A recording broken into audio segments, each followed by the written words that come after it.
Praise Lord. വിശുദ്ധ Sebastianos continue ചെയ്യുന്നു. അങ്ങനെ ലൂസീന ദൈവത്തിൻ്റെ അരുളപ്പാടുണ്ടായതനുസരിച്ച് ഓടയിൽ വന്നു നോക്കിയപ്പോൾ സെബസ്ത്യാനോസിൻ്റെ ശരീരത്തിൻ്റെ അടുക്കൽ മുഴുവനും പരുന്തുകളാൽ നിറഞ്ഞിരുന്നു. ആകാശത്ത് പരുന്തുകൾ വട്ടമിട്ടിരുന്നു. പക്ഷേ പരുന്തുകൾ ശരീരത്തിൽ തൊട്ടിട്ടില്ല. സെബസ്ത്യാനോസ് ശരീരത്തിൽ തൊട്ടിട്ടില്ല. അതായത് ലൂസീന തൻ്റെ പ്രാർത്ഥനക്കാരിയായ ലൂസീന തൻ്റെ ഗ്രൂപ്പിലുള്ളവരെ വിളിച്ചിട്ട് ഓടയിൽ നിന്നും ശരീരമെടുത്ത് സെബസ്ത്യാനോസിൻ്റെ ശരീരമെടുത്ത് ആപ്പിൻ എന്ന പാതയ്ക്കടുത്തുള്ള ഒരു ഭൂഗർഭ ഗൃഹമുണ്ടായിരുന്നു, അവിടെ കൊണ്ടുപോയി സംസ്കരിച്ചു. പ്രാർത്ഥനക്കാരും ലൂസീനയും അവിടെ തിരികെത്തിക്കുകയും പ്രാർത്ഥിക്കുകയൊക്കെ ചെയ്തുകൊണ്ടിരുന്നു. അത്ഭുതമെന്ന് പറയട്ടെ, സെബസ്ത്യാനോസിൻ്റെ കല്ലറയ്ക്കൽ വന്ന് പ്രാർത്ഥിക്കുന്നവരെല്ലാം അവിടെ അത്ഭുതം നടന്നുകൊണ്ടിരുന്നു. പകർച്ചവ്യാധികളെല്ലാം മാറിക്കൊണ്ടിരുന്നു. പല കാര്യങ്ങളും നടന്നുകൊണ്ടിരുന്നു. ദൈവത്തിനും മനുഷ്യരുടെ ഇടയിലെ മനുഷ്യർക്ക് ഒരു മധ്യസ്ഥനായിട്ട് സെബസ്ത്യാനോസ് വന്നു.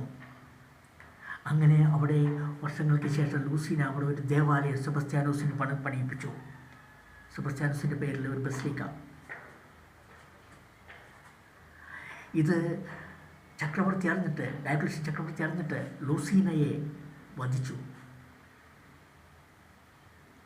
പക്ഷെ പിന്നീട് അവിടെ പകർച്ചവ്യാധികൾ ഉണ്ടാവുകയും റോമൻ ദേവന്മാരെ ആരാധിച്ചവർക്ക് ഒരു പകർച്ചവ്യാധികൾ ഉണ്ടായപ്പോൾ അവർ സെബസ്ത്യാനോസിൻ്റെ അടുക്കൽ വന്ന് പ്രാർത്ഥിച്ചപ്പോൾ, കല്ലറയ്ക്കൽ വന്ന് പ്രാർത്ഥിച്ചപ്പോൾ അത്ഭുതങ്ങൾ നടന്നു. പലരും ക്രിസ്തീയ മതത്തിലേക്ക് ചേർന്നു. കുറേ നാളുകൾക്ക് ശേഷം മിലാനിലും ഇറ്റലിയിലും ലിസ്ബണിലുമൊക്കെ പകർച്ചവ്യാധികളുണ്ടായി. അപ്പോൾ സെബസ്ത്യാനോസിൻ്റെ തിരുസ്വരൂപമെടുത്ത് അവർ പട്ടണം ചുറ്റും. പകർച്ചവ്യാധികൾ മാറും. അത്ഭുതം നടന്നുകൊണ്ടിരുന്നു. ദൈവത്തോട് സെബസ്ത്യാനോസ് വിളിച്ചപേക്ഷിച്ചിട്ട് അവിടെ പകർച്ചവ്യാധികളെല്ലാം ഒഴിവാക്കിക്കൊണ്ടിരുന്നു. മനുഷ്യരെല്ലാം സുഖം പ്രാപിച്ചുകൊണ്ടിരുന്നു.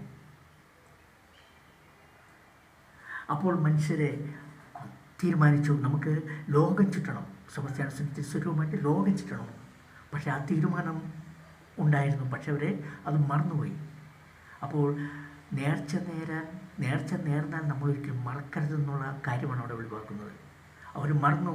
ഉടനെ മറന്നു. കുറേ നാളുകൾ കഴിഞ്ഞപ്പോൾ മറന്നു. വീണ്ടും പകർച്ചവ്യാധികളും ക്ഷാമങ്ങളും വറുതികളും വെള്ളപ്പൊക്കവും എല്ലാം ഉണ്ടാവുകയാണ്. സെബസ്ത്യാനോസിനോട് പ്രാർത്ഥിച്ചു കഴിഞ്ഞപ്പോൾ തിരുസ്വരൂപം പട്ടണം ചുറ്റിക്കഴിഞ്ഞപ്പോൾ അസുഖങ്ങളെല്ലാം മാറുന്നു. പ്രളയം മാറുന്നു. വരൾച്ച മാറുന്നു. ക്ഷാമം മാറുന്നു. ഇവർ ഉടനെ ഒരു കപ്പലുണ്ടാക്കുകയാണ്. ശക്തമായിട്ടുള്ള എത്ര കൊടുങ്കാറ്റ് വന്നാലും